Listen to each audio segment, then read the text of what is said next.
In our life. Vote వేయడం అనేది మామూలు హక్కు కాదు. ఈ దేశం అభివృద్ధి చెందడానికి, మన వాయిస్ వినిపించడానికి మనం తప్పకుండా బయటకు వచ్చి ఓటు వేయాలి.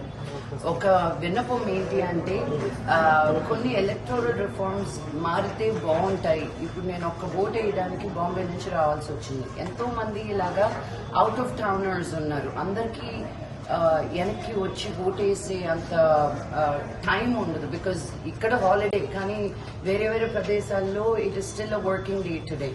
సో ఇలా అవుట్ ఆఫ్ టౌనర్స్ ఉండే వాళ్ళకి ఈజీగా ఓట్ చేసేదానికి ఏదైనా ఒక మంచి మార్గం చూపిస్తే బాగుంటుంది అన్న ఒక విన్నపం అంతే. బట్ కమ్అవుట్ ఏంటి, హైదరాబాద్ 5% వచ్చారంటే ఇప్పటి వరకు సిగ్గు చేయటండి బాబు. Let's get out. The youth needs to come out and show your voice, show your power, show what India can be. The world is watching. So come out and vote. Thank you. Thank you.